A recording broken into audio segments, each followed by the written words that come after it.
en el día de hoy. Y yo voy a predicar del Salmo primero. Y yo he predicado muchas veces de este Salmo. ¿Estamos al aire ya? Amén. Bueno, pues que Dios bendiga a todas las personas que me estarán escuchando a través de las redes sociales en los diferentes países. Saludamos a los hermanos desde Francia, Haití, Guadalupe, Martinica, San Martín, República Dominicana, Colombia, Estados Unidos, San Eustaquio, de todos los países donde Dios ha permitido llegar y predicar la palabra, allá en Belice, en Perú, en Chile, en todos esos sitios donde hemos algún día puesto nuestros pies. Que Dios bendiga a todos los que han de escuchar esta palabra en el día de hoy para la gloria del Señor. Y antes de la lectura, le voy a dar una breve explicación de por qué yo voy a predicar otra vez de este salmo que había predicado antes aquí. Yo prediqué hace muchos años de este salmo primero. Y cuando yo estaba en mi enfermedad, en mi proceso, de que estaba con la cirrosis hepática crónica y que ya estaba al borde de la muerte, que estaba ya postrado, que ya la iglesia sabe, y lo digo para los que están viendo de lejos, sepan por lo que yo pasé. Yo llegué a ponerme como un anciano de 80 y pico de años, a mí se me cayó el pelo, la piel mía cambió totalmente, los vellos de mi cuerpo se fueron, yo cambié, me transformé, me puse amarillo y me estaba muriendo. Entonces recuerdo que todos los pronósticos hacia mí eran de muerte, y todavía recuerdo un médico que me dijo que yo tenía solamente 6% de probabilidad de vida y que tenía 94% de probabilidad de muerte. Eso es lo que dice el hombre. Y cuando usted escucha eso de la boca de un médico, eso estremece el alma, ¿verdad que sí? Yo recuerdo en Guaynabo, en el Hospital Metropolitano, cuando me desmayé en la sala, o sea, en la clínica del gastroenterólogo, y yo recuerdo que llamaron a emergencia y me llevaban en un sillón de ruedas, y yo iba con mis nietos y con Candy, y yo iba lágrimas vivas, porque yo iba ya rumbo a la muerte. Pero ¿por qué hago este recuento? Porque un día, cuando estoy postrado en mi cama, ya en las últimas, que no tenía casi fuerza, llegó a mi casa un hombre de Dios, y aquel hombre se sentó en una silla al lado de mi cama y comenzó a hablar conmigo, y de momento me dijo estas palabras: Eliasim, el Señor te dice que volverás a buscar las libretas viejas donde escribiste muchos mensajes que yo te di y que los predicaste, y volverás a sacar esas libretas y los volverás a predicar todos de nuevo. Aleluya. Y cuando yo oí esas palabras, yo dije: pues no me muero, porque si el Señor me está diciendo que volveré a predicar todos aquellos mensajes que escribí por años en libreta, que yo ni me acordaba de algunas de ellas, y Él me dijo: lo volverás a predicar, pues entonces yo entendí que Dios me está diciendo: olvídate de la muerte, que todavía para ti no hay viaje. Santo Dios. Y aquí estoy hoy testificando la grandeza del Señor. Que después de tanto pronóstico en mi contra, Dios dijo la palabra verdadera y me levantó de entre los muertos. Me levantó, sí, me levantó de allí, de aquella situación tan grave, y hoy abrí mi libreta vieja otra vez. Y quiero compartir con ustedes este mensaje que a mí me edifica muchísimo, del Salmo primero. Y yo voy a dar lectura solamente a los primeros versículos. El Salmo primero, que lo eleva a la gloria del Padre, del Hijo y del Espíritu Santo. Amén. Bienaventurado el varón que no anduvo en consejo de malos, ni estuvo en camino de pecadores, ni en silla de escarnecedores se ha sentado, sino que en la ley de Jehová está su delicia, y en su ley medita de día y de noche. Creo que no hay un tema más bonito para el día de hoy, Día de los Padres, que decirle a ustedes, aleluya, el secreto para ser feliz. Porque hoy en día hay tanta gente que busca la felicidad, que paga por ella y nunca la encuentran. Y que le sucede como a Juan Ponce de León, cuando llegó a Puerto Rico buscando la fuente de la juventud y nunca la encontró. Pero qué bueno que los que estamos aquí descubrimos lo que Juan Ponce de León no pudo descubrir. Porque la fuente de la juventud no era una corriente de agua. La fuente de la juventud es la presencia de Cristo en tu vida, es la presencia de Cristo en tu casa. Y cuando Cristo está contigo, no te pones viejo. Porque aunque este cuerpo se deteriore, nuestra alma rejuvenece y se prepara para ser eterno en la presencia del Señor. Así que pueden sentarse, mis hermanos, y les voy a hablar en el nombre del Señor esta mañana de esos secretos para ser felices. El libro de los Salmos es uno de los libros que más se utiliza dentro de los devocionales de la mayor parte de las iglesias cristianas, porque es como el himnario, el libro de oración de Israel. El libro de los Salmos no fue escrito por un solo escritor, por un solo autor, sino que tuvo muchos. Y le voy a descifrar algunos. Por lo menos el rey David, conocidos y con su nombre, escribió 73. Asaf escribió 12. Los hijos de Coré escribieron 11.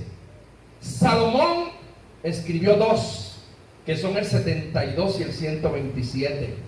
Moisés escribió 1, que es el Salmo 90. Etán escribió 1, que es el Salmo 89. Y hay 50 de ellos que son anónimos, pero que muchos de esos anónimos se le atribuyen al que escribió el anterior. Y se cree que muchos de esos anónimos también pertenecieron a David. Porque David fue un hombre que vivió unas experiencias tan maravillosas con Dios que todo lo escribía en forma de poema y de cántico. Los dolores los descifraba en salmos, las victorias las descifraba en salmos. Todo lo que él sentía, él lo hacía como poema o lo hacía como cántico para glorificar el nombre del Señor. Por eso los salmos son tan leídos. Entonces, fíjense, mis queridos hermanos,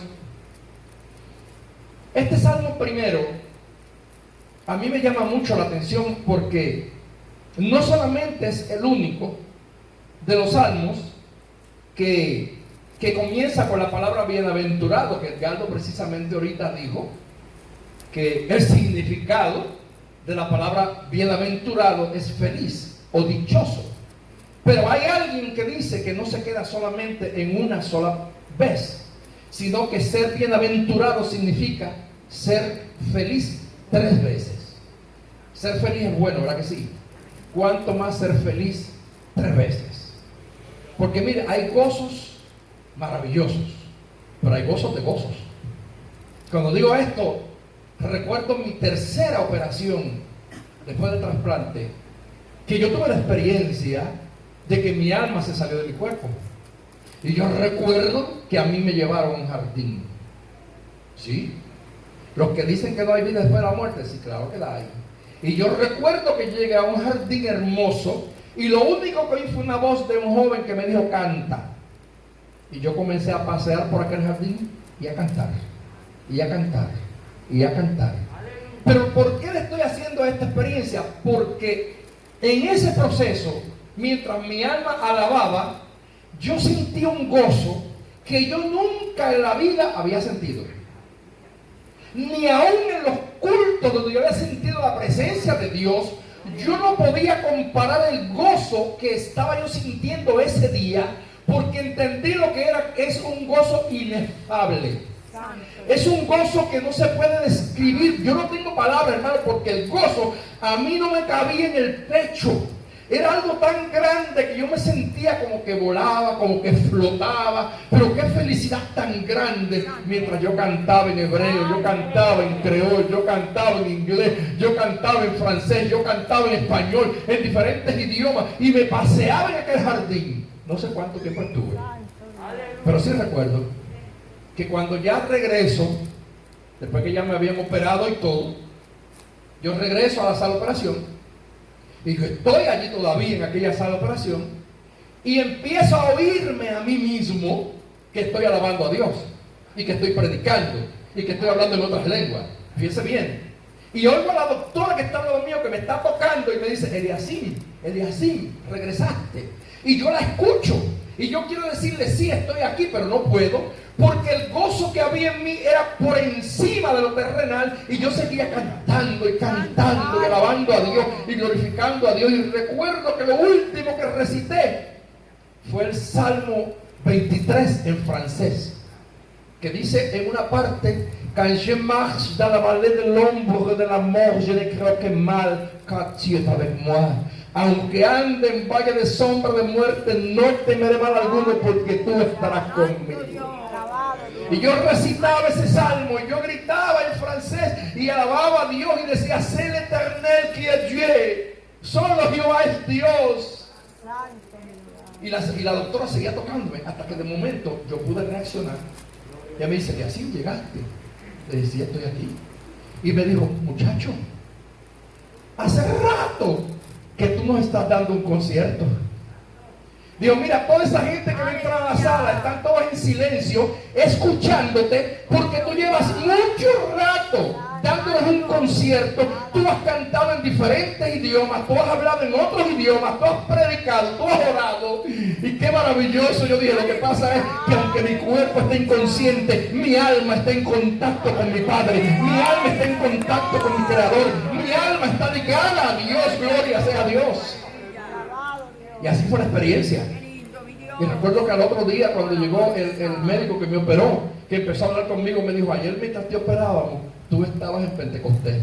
Me dijo él. Y me dijo, y la sala estaba llena de un ambiente espiritual. Y llegó otro los médicos y me dijo: yo no sabía que tú hablabas francés también. Y yo: ¿por qué lo sabes? Y me dice: porque mientras te operamos, tú estabas hablando en francés y yo entendía lo que decía. Es que Dios da testimonio, hermano, nuestro espíritu, de que somos hijos de Dios. Así que le he dicho esto para que usted vea: yo no puedo todavía explicar el gozo que yo sentía, porque con palabras no se puede descifrar. Pero es algo increíble lo que se siente. Por lo tanto, la palabra bienaventurado va más allá de ser feliz, como la gente entiende la felicidad. Es una felicidad sin límite, donde tú no tienes nada que lamentar, porque todo está bien. Eso es ser feliz verdaderamente. No hay nada que lamentar, porque todo está bien. Sé que hay varios salmos, son 6.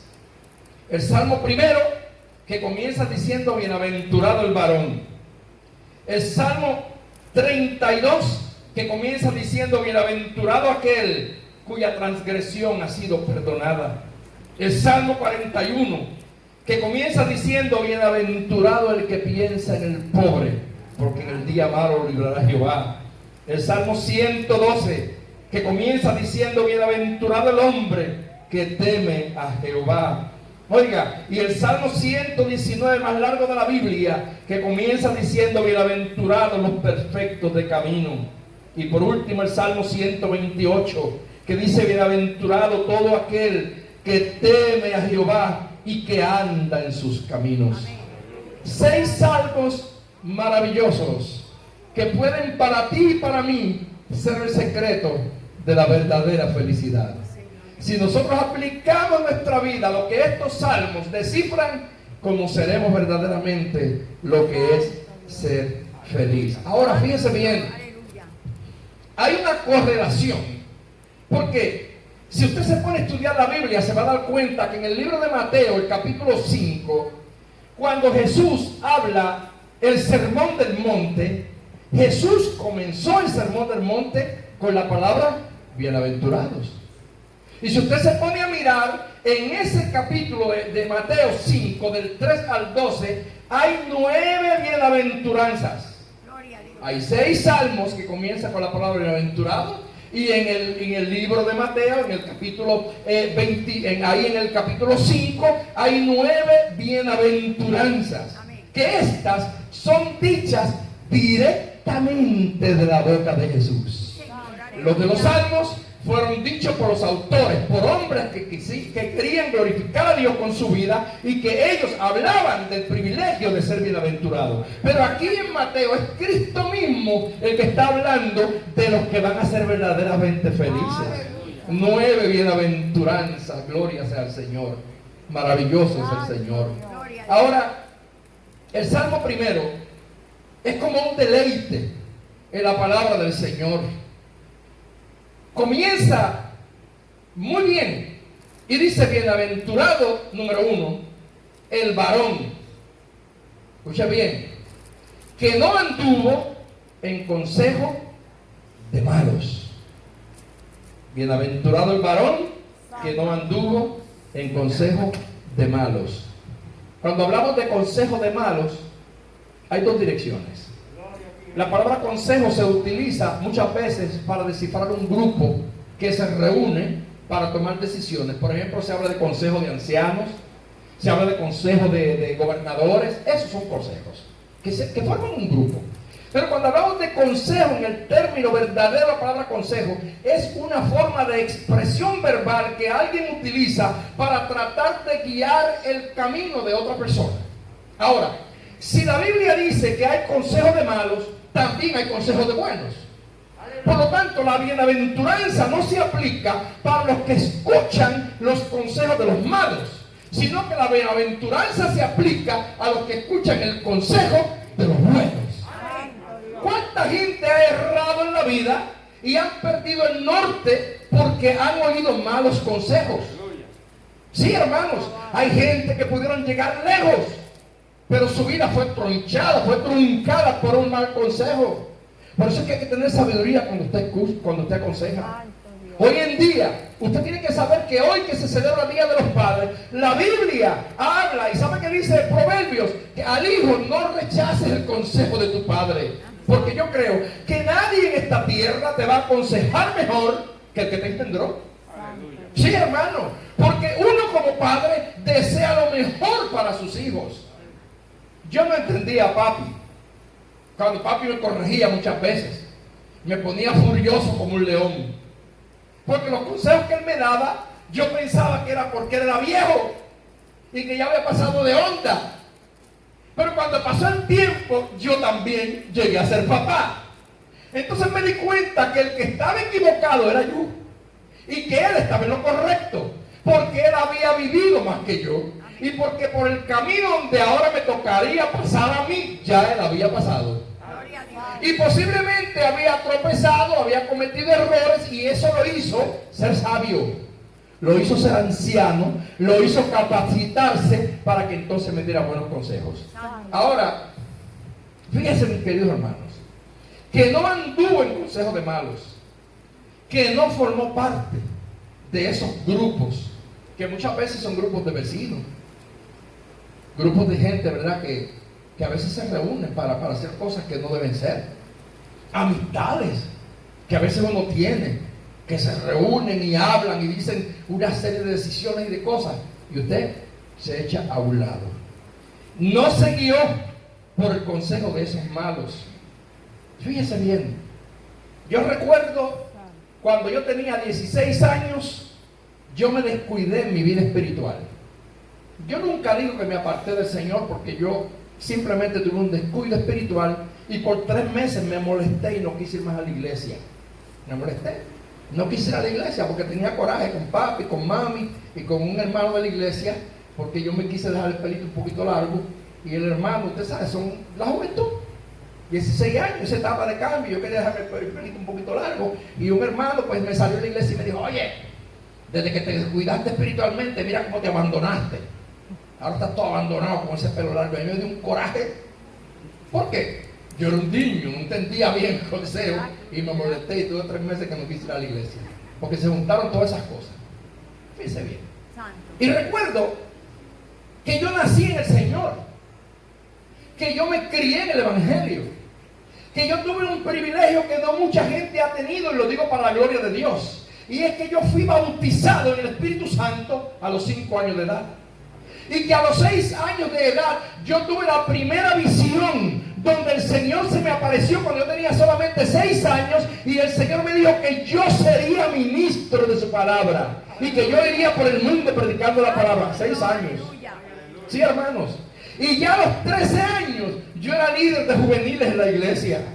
Y ya a los 16 años yo era presidente de jóvenes. Y a los 17 ya era predicador. Y a los 20 ya era misionero para la gloria de Dios. Y desde los 21 años comencé a ser pastor. Y ya a los 27, 28 años, para gloria de Dios, fundé una misión y soy presidente de un concilio para gloria de Dios. Yo no pedí eso, yo no busqué eso. Eso lo hace Dios por su gracia, por su misericordia. Así que yo entiendo que yo no nací para ser parte de este mundo. Yo nací para ser de Dios. Y me ha sido difícil, sí. He tenido que pelear, sí. He tenido que luchar, sí. He tenido que enfrentarme conmigo mismo, sí. Pero gloria a Dios que hoy estoy aquí en este altar y no me avergüenzo del Evangelio y levanto mi mano diciendo: soy más que victorioso en el nombre de Jesús, porque yo descubrí que la verdadera felicidad no es tener dinero, no es tener posición, no es tener grado, no es tener, aleluya, profesiones, es tener a Dios como guía, es tener al Señor como el centro de tu vida. Aleluya. Pero siempre llegan los malos consejos. Y recuerdo que Dios bendiga a Yungi, como le llamamos en mi pueblo, que está aquí un joven de allí de Macao, vecino mío, mire. Y lo saludo directamente porque voy a mencionar algo del paso, donde estaba alguien de su familia en Puerto. Y que a los 16 años, desde la iglesia por unos días, y apareció un primo mío que viene a Estados Unidos, que ya no le servía al Señor, y me dijo: muchacho, pero si tú no estás yendo a la iglesia, vente. Vamos para el negocio de Guillo. Guillo era el esposo de la abuela de este muchacho que está aquí hoy, que tenía un bar al lado de casa. Vamos allá al negocio de Guillo para que te tomes 2 cervecitas conmigo, porque tú nunca has probado eso, porque tú eres bueno que es. Y yo dije: oye, está bueno eso. Porque yo no sabía el sabor que tiene una cerveza. Yo nunca había tomado nada. Y dije: pues está bueno, nadie me va a ver. Y llegué a aquel bar. Y solamente puse los pies en la puerta de aquel bar. Y a mí mis 2 rodillas comenzaron a chocar la una con la otra. Y comencé a sentir esa voz interna que me habló a mi espíritu y me dijo: este no es tu lugar. Yo te escogí a ti. Hermano, yo salí corriendo de allí. Y gloria a Dios que hasta el día de hoy, a esta edad que tengo, yo no sé qué sabor tiene el ron, yo no sé qué sabor tiene la droga, yo no sé qué sabor tiene la cerveza, porque yo he dedicado mi vida a servirle al Cristo de la gloria, con mis altas, con mis bajas, con mis defectos y mis virtudes. Pero hoy puedo decir: yo soy bienaventurado, yo soy feliz, aleluya, porque nunca he andado en el consejo de los malos. Y este consejo a ti hoy: si quieres tener la verdadera victoria, no te unas al consejo de los malos, porque te va a destruir. Aleluya. Muchos son derrotados por eso, hermanos, por los malos consejeros. Así que, primeramente dice eso: bienaventurado el varón que no anduvo en consejo de malos. Y luego dice: ni estuvo en camino de pecadores. Oiga, ahí como que se ve una expresión que es como un poco contraria o contraproducente, porque cuando yo hablo de camino, estoy hablando de un andar, porque el camino es para andar.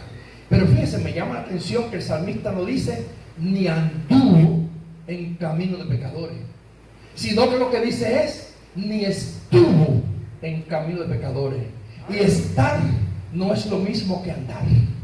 Así que la palabra que se te utiliza aquí de que no estuvo es mucho más profunda de la de anduvo.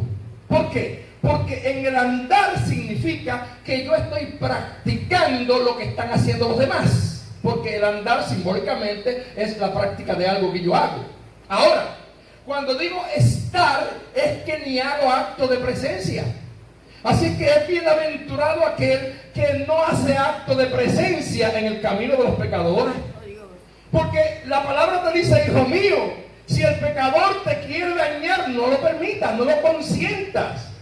Tenemos que aprender a luchar contra todas aquellas cosas que nos hacen fallarle a Dios, para que entonces podamos aplicar en nuestra vida esta bienaventuranza. Sí, mis hermanos, ¿quién no ha pecado?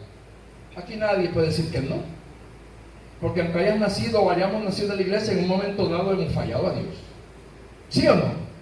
Y si hay alguien aquí hoy que nunca ha pecado, levante la mano.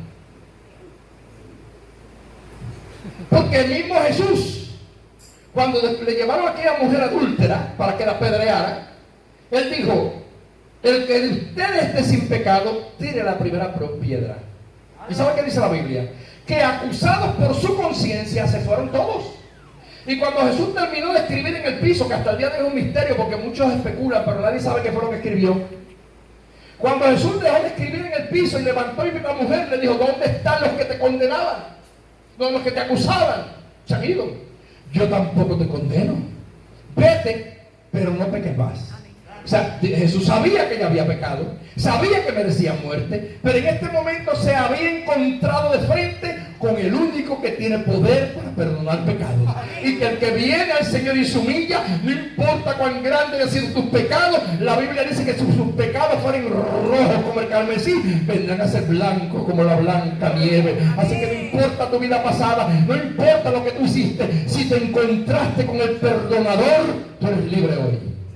Para alabar y glorificar al Señor y pedirle a Él que te aplique a la bienaventuranza, porque si alguno está en Cristo, nueva criatura es. Las cosas viejas pasaron, todas son hechas nuevas. Porque posiblemente tú dirás: no, pero es que yo no nací en la iglesia, yo no tuve el privilegio de ser cristiano como usted, pastor, desde niño. Yo vengo de una familia espiritista, o vengo de una familia bruja, o vengo de una familia alcohólica. Eso no importa. El problema es quedarse en eso. O sea, ya una vez que tú saliste y rompiste con ese patrón antiguo, a ti se te aplicó la sangre de Jesucristo. Amén. Y cuando la sangre de Jesucristo se te aplica, la sangre de Jesucristo nos limpia de todo pecado. Amén. Y una vez que somos limpios de todos pecados, somos hechos una nueva criatura. Y de ahí en adelante, aleluya, nuestros pecados son arrojados a lo profundo del mar. Y la Biblia dice que Dios nunca más se acordará de ellos. Así que no permitas, hermano, que el diablo te juegue en la mente, ni que el diablo te acuse y te diga: no tienes perdón. Son mentiras. No importa cuántas veces hayas caído, el Señor está aquí para levantarte, porque la Biblia dice: si 7 veces cayere justo, 7 veces le levantará Jehová. Así que dale gloria a Dios en el día de hoy y dile: Señor, gracias porque mi vida vieja terminó, gracias porque mi vida de pecado se acabó, porque hoy en día yo soy lavado, yo soy limpio, yo soy tu hijo, yo soy tu hija, y estoy aquí para darte gloria y para honrarte y para que yo pueda recibir la bienaventuranza que tú me ofreces en tu palabra. Aleluya. Gloria a Dios. Fíjense cómo yo dividí este salmo, de acuerdo a mi interpretación. Versículos 1 y 2 se habla de la conducta del individuo. Y en el versículo 3 se le da la recompensa al individuo por la conducta que mantuvo en el versículo 1 y 2. En el versículo 4 entonces se presenta la conducta de los malos. Y en el versículo 5 se le presenta la determinación y la recompensa divina hacia los malos. ¿Qué significa esto? Una manifestación de lo que es la justicia divina. Yo sé que los que están aquí, muchos ya han oído esto, y los que conocen Biblia, conocen teología, saben esto. Dios es un ser eterno. Dios es un ser santo. Sobre Él no hay nadie. Él está sobre todas las cosas. Y Dios tiene unas características o atributos que se dividen en dos grupos: los atributos incomunicables y los comunicables. Atributos incomunicables son aquellas cualidades de Dios que son únicamente de Él, que nadie más la tiene, ni los ángeles. Dios es todopoderoso, nadie más. Es omnisciente, nadie más. Es omnipresente, nadie más. Es inmutable, nadie más. Él es el mismo ayer y para siempre. Esos atributos son de Él nada más. Nadie más los tiene ni puede pretender tenerlos, porque el que intenta, como lo hizo Satanás en el cielo, es derribado. Amén. Porque solamente hay un Dios.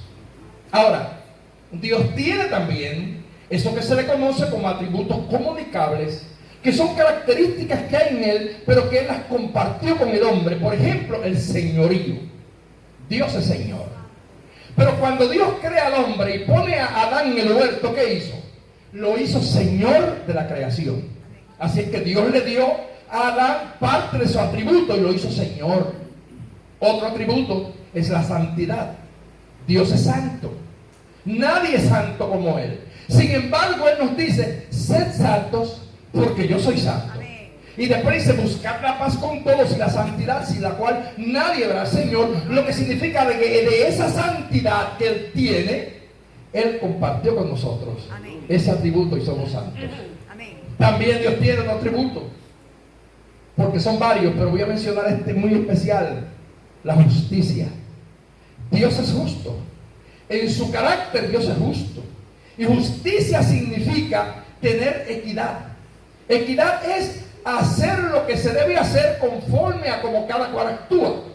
Por lo tanto, dentro de la justicia divina hay dos caras. Una cara se conoce como remuneración o recompensa, y eso es justicia. La otra cara de la justicia se conoce como retribución o juicio.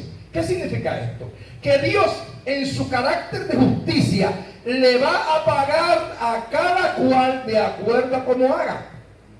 Tan así que la Biblia dice que ni a un vaso de agua que tú dejas uno de estos pequeñitos se va a quedar sin recompensa. Aunque la salvación no es por obras, pero todo lo que tú hagas bueno, Dios te paga por eso. Y te paga con bendiciones, te da recompensas. No hay nada que yo haga para Dios que Dios no me lo recompense. Dios no tiene deudas con nadie. A todo el mundo le paga y le paga bien y le paga con creces. Sí, le paga con bendiciones, pero muchas bendiciones con muchos intereses. Ahora, cuando hablo de la otra parte, que es la retribución, entonces ¿qué estoy diciendo? Que Dios castiga a todo el que hace lo malo. En estos días, yo tuve un poco de divergencia con una persona, conozco, obrero del Señor, porque ahora su mente le ha ido cambiando. Esta pandemia le ha traído a mucha gente confusiones, porque como las iglesias no se estaban reuniendo como lo común, lo normal, pues la gente acudió a las redes sociales y eso era todo el día YouTube, todo Facebook, todo el mundo predicando, y de la misma forma que hay buenos predicadores, hay predicadores erróneos. Hay gente que está transmitiendo doctrinas diabólicas, hay gente que está disfrazando evangelio con espiritismo, evangelio con hipnotismo y haciendo creer a la gente un montón de disparates que no son bíblicas. Entonces usted sabe que hay una corriente teológica que le llaman el calvinismo, que es los que creen que una vez salvo, siempre salvo. O sea que ellos piensan que la persona, una vez que aceptó a Cristo como Salvador, ya tiene la salvación garantizada. Y que aunque se aparte o aunque vuelva a pecar, sigue siendo salvo. Eso no es verdad. Porque la Biblia a mí lo que me dice es que yo tengo que perseverar hasta el fin para poder ser salvo. Y la Biblia dice que ningún atleta es coronado si no lucha legítimamente. Y si no llega a la meta, no se le da el premio. Así que esos que creen que porque se convirtieron hace tantos años, van a ser salvos, porque no, aun cuando están metidos en el bar, y aun cuando están en adulterio, y aun cuando están en fornicación, y aun cuando están haciendo lo malo, no, es que la misericordia de Dios es grande, ajá. Pero la misericordia de Dios también tiene un límite. Porque la Biblia dice que Dios no contendrá para siempre con el hombre, sino que llegará el momento en que Dios tomará una determinación. Entonces, hay que tomar esto bien en serio. Entonces hay gente que hoy en día ha caído en esto, creyendo, no, porque yo me convertí. La persona prefirió hasta irse de la misión. Bueno, gloria a Dios, Dios tenga misericordia de él. Porque yo no puedo aceptar eso, ni puedo predicar eso, porque eso no es la verdad. Entonces, tenemos que tener mucho cuidado, porque el tiempo en que vivimos ha aparecido tanta cosa nueva, que hoy en día los líderes estamos llamados a abrir los ojos a las congregaciones. Porque hay muchos lobos rapaces. Porque hay un montón de gente poniéndose títulos. Y mire, hay un montón de gente que se llama pastor. Y yo no sé quién los nombró. Gente que se llama que profeta, que se llama que apóstol, que se llama que ministro. ¿Y quién le dio esos títulos? Dirán el Señor, pero es que el Señor todo lo hace en orden. Porque a mí la Biblia lo que me enseña es que a los apóstoles los llamó Jesús directamente. Llamó a 12. Uno le falló, que fue Judas. Y después los apóstoles quisieron ayudar a Dios y nombraron a Matías echando suerte. Y de Matías no se dice nada más. Sin embargo, luego Dios Cristo se le aparece en el camino de Damasco a Pablo y le dice, y Pablo dice, por último, se me apareció a mí como un abortivo y me hizo apóstol de los gentiles. Y se completaron los 12. Y yo digo a todo el mundo, pues la Biblia dice claramente que en el cielo, donde Juan dice, hay 12 sillas, donde se sentarán los 12 apóstoles del Cordero. No dice 13, no dice 11, no dice 15. Así que todos los que hoy en día pretenden llamarse apóstoles, si llegan allá, busquen silla, porque no hay silla para ellos. Las sillas que hay son para los 12 que llamó Jesús. Y luego la Biblia me habla a mí también de que en el libro de los Hechos, en el capítulo 13, cuando la iglesia de Antioquía se reúnen y allí el Espíritu Santo habló y dijo: apartadme a Bernabé y a Saulo para la obra que los he llamado. O sea, quien escoge los pastores, quien escoge los ministros, quien escoge los que han de predicar es el Espíritu Santo. Entonces hoy en día todo el mundo se escoge a sí mismo. Y tú los ves con títulos de profeta, títulos de salmista, títulos de esto, títulos de otro. Y son títulos nada más. Aleluya. Dios está buscando gente auténtica. Gente que verdaderamente hayan nacido de nuevo. Gente que no solamente hayan pasado por un seminario, sino que hayan pasado por la experiencia de haber sido lavados con la sangre de Cristo. De haber nacido de nuevo. De haberse arrepentido del pecado. Y de haber entendido que es un privilegio predicar el Evangelio. Porque los ángeles pueden hacerlo y a ellos no les dado el privilegio. Pero a ti, a mí, Dios nos escogió para llevar su palabra. Entonces no crea todo el que se llama pastor. Ayer me sentí mal porque veo cristianos que hacen cosas por las redes sin pensar. Alguien hablando de todos los pastores como si todos fueran iguales, tirando a los pastores porque esto, porque lo otro. Mira, hermanos, yo sé que hay pastores que ellos mismos son pastores, y yo sé que hay gente que ve el evangelio como un modo vivendi, es verdad. Y yo sé que hay gente que no tiene vocación, porque la vocación es un impulso divino. Hay gente que son profesionales del altar, eso yo lo entiendo. Gente que estudió 3 años, 4 años, que hizo un doctorado en teología y ya pues es ministro, y todo el mundo lo respeta con el título de doctor, de profeta, de apóstol, y no han tenido llamado de Dios. Y comienzan a dirigir iglesias a su forma, como ellos creen. Eso es verdad, y hay muchos y muchos y muchos, y los habrán. Pero también entiendo que hay gente que Dios llama, que Dios escoge, que Dios señala, que no subieron al altar porque les puso un concilio, subieron al altar porque Dios los escogió para un llamado y los escogió para un ministerio fructífero, y hasta el día de hoy se mantienen en integridad. Así es que es triste para eso, que se pasan echando por el suelo el testimonio de hombres y de mujeres de Dios, metiéndolos a todos en el mismo saco. No, de que hay charlatanes los hay, de que hay ladrones los hay. Cristo tuvo 12 apóstoles y uno de ellos era ladrón. Judas era ladrón y robaba y sustraía la bolsa. Y Cristo tuvo 12 apóstoles y uno era incrédulo, que era Esteban. Sí, es verdad, pero había gente fiel. Y como en el día de hoy hay hombres y mujeres de Dios que son fieles, y hay cristianos en la iglesia que no se han manchado, hay gente en las iglesias que son cristianos de verdad, que viven en santidad y que ellos viven para glorificar a Dios. No podemos decir que todos los cristianos son iguales, porque cuando un cristiano se equivoca le echan la culpa a todos los cristianos y lo echan a todos en el saco. Cuando un pastor peca o comete un adulterio o una fornicación, a todos los llaman igual. Yo sé que hay un montón de sacerdotes católicos que han sido violadores y que está probado, pero también tengo que decir que hay un montón de sacerdotes católicos que son gente seria. Yo no puedo decir que todos los sacerdotes son violadores ni que son, ¿cómo se llama?, corruptos. Hay gente muy seria, porque yo he conocido sacerdotes que he sido amigo de ellos, que me comunico con ellos y que han sido gente seria, que nadie los puede señalar por nada inmoral. Pero el problema es que hoy generalizan a todo el mundo. Yo sé que hay un montón de políticos corruptos en todo el mundo, ladrones, que roban, que dañan, que acaban, que matan, pero también sé de gente seria, hay políticos serios también. Así que yo no puedo generalizar a todo el mundo. El cristiano tiene que aprender a hacer la diferencia y tener cuidado cuando publicas, por meterte al chisme o a llamar al otro para hablar de alguien. No lo permitas, no lo permitas. Dios no te llamó a ti a escarnecer a nadie. Dios te llamó a que no sea fuerte nadie. Deja el juicio al Señor. ¿Quieres ser feliz? No te metas en consejo de los malos. ¿Quieres ser feliz? No camines en el camino de los malos. ¿Quieres ser feliz? No escarnezcas ni critiques a nadie, porque entonces la Biblia es clara y dice: ese hombre, ahora en el versículo 3 dice, será como un árbol plantado junto a corrientes de agua que da su fruto en su tiempo y su hoja no cae. Todo fruto tiene tiempo. Sí, todo árbol tiene una estación para dar frutos. Y sabe una cosa, hay árboles que a veces se equivocan. ¿Tú has visto árboles que a veces fuera de tiempo echan mango y no es tiempo de mango? Y esos mangos que están fuera de tiempo casi siempre dan gusanos. Entonces la Biblia dice que los que paren a su tiempo, el fruto es bueno, porque tiene un tiempo establecido. Dice, como árbol plantado junto a corrientes de agua, da su fruto a su tiempo y su hoja no cae. Hay una estación del año que se llama otoño, donde todos los árboles pierden las hojas. El cristiano que vive para Dios nunca se le caen las hojas.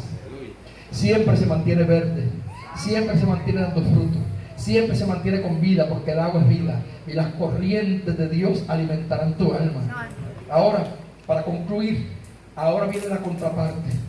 Dice, no así los malos. Ahora le viene a esos que se sientan, a esos que caminan mal, a esos que aconsejan mal. Dice, serán como el tamo que arrebata el viento. El tamo es un tipo de paja liviana que se va por ahí, que usted no sabe ni dónde llega. Usted conoce aquí el árbol ese que le dicen meaíto, ¿sabe cuál es, verdad? Que le llamamos aquí en Puerto Rico, porque le llaman ese que flamboyón de la India, se llama, creo. Pero aquí en Puerto Rico le dicen el árbol de meaíto. Él tiene como una bellota larga, y esa bellota abre y tiene cientos y miles de semillitas así diminutas, bien flaquititas. Mira, hermano, y cuando el viento le da, esos se van, que usted no tiene idea. Por eso es que Puerto Rico, por muchas partes, ese árbol se ha convertido como una plaga, porque es tan liviana que se va a kilómetros y kilómetros volando, por liviana que es. Pues el Señor dice, a aquellos que son malos, los que andan en consejos de malos, serán como la paja, así de liviano, se van, mire, volando, pues como vienen se van. Sin embargo, compara al que hace la voluntad de Dios, que está agarrado en tierra firme, que tiene corrientes de agua que lo alimentan todo el tiempo, y estará siempre en la presencia gloriosa del Señor, y vivirá una vida completa de felicidad. Gloria sea a Dios. Dice, será como el tamo que arrebata el viento. Por tanto, no se levantarán los malos en el juicio, ni los pecadores en la congregación de los justos, porque Jehová conoce el camino de los justos, mas la senda de los malos perecerá. Significa que en este último versículo está hablando de la omnisciencia de Dios, de que Dios conoce todo. No hay nada que el hombre haga en oculto que Dios no lo vea. No hay pecado que cualquier persona cometa en lo secreto que Dios no lo esté mirando. Tú te puedes esconder del pastor, del gobernador, del líder, de tu esposa, de tu hijo. El Dios del cielo te está mirando. Ante los ojos de Dios no hay nada oculto. El ojo de Jehová trae a la tierra. Así que es bueno que la gente hoy en día aprenda que de Dios nadie se esconde. Que hay que ser fiel a Dios cuando estamos con gente y cuando estamos solos. Hay que ser fiel a Dios en la escuela, en el trabajo. Hay que ser fiel a Dios en la carretera. Hay que ser fiel a Dios en el templo. Hay que ser fiel a Dios en la casa. Mientras usted cocina, mujer, séle fiel a Dios. Hermano, mientras estás en tu trabajo, séle fiel a Dios. Donde quiera que camine, séle fiel a Dios, porque Dios te está mirando. Y para los malos hay una sentencia de muerte, pero para los que hacen la voluntad de Dios hay una sentencia positiva de felicidad. Serán felices. Aleluya. Así que ojalá que en el día de hoy todos los padres que estamos aquí podamos disfrutar de esa felicidad. Todas las madres también, todos los hijos también, que podamos mantenernos como el Salmo primero. No camine en el camino de los malos. No escuche el consejo de los malos. No se siente con los chismosos ni bochincheros, como decimos en mi país. Porque explico la palabra, porque otros países que me van a oír no saben lo que es bochinchero. Porque eso es de la jerga nuestra puertorriqueña, ¿verdad? Bochinchero, para los que me están viendo de lejos, eso significa esa gente que se pasan metiéndose en la vida ajena, que se pasan contando lo que no tienen que contar de los demás. Eso es un chismoso bochinchero. Entonces, pues, para que me entiendan. Y el Señor condena todo eso.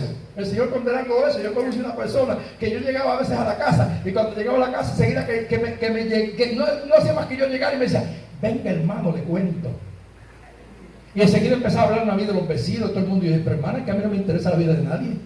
O sea, la vida mía es mía, lo que aquel vecino coma, eso es problema de él. Cómo se viste, eso es asunto de él. No, pero venga, es para que usted sepa, es que a mí no me interesa la vida de los demás. Y tuve que reprender a aquella persona porque todos los días era como un chisme. Y yo no estoy para eso. El cristiano no es así. Recuerda a la hermana Eunice, Dios la bendiga, que no está aquí hoy porque ella está un poco enferma. A la hermana Eunice, cuando alguien la llamaba, usted me lo dijo una vez a mí, cuando alguien la llamaba para hablarle de alguien, ¿sabe qué hacía hermana Eunice? Enseguida agarraba el teléfono y la persona empezaba a decir, hermano, vamos a orar. Y hermana Eunice comenzó a orar. Y tan pronto hermano comenzaba a orar, el espíritu de chisme se le dio a la persona, no podía chismear más. Hay que coger ese ejemplo del hermano Eunice, que Dios la bendiga donde quiera que esté. Porque es así, hay que parar en seco. Tú no permitas que nadie te llame a chismear, ni del pastor, ni del vecino, ni del hermano, ni de nadie. Inmediatamente ponlo a orar, vente, vamos a orar. Y mejor hablamos con Dios. Vamos a orar por esa persona. Y se le ve el espíritu de chisme porque se le va. Se le va porque se le va. Amén. Amén. Así que hay que practicarlo.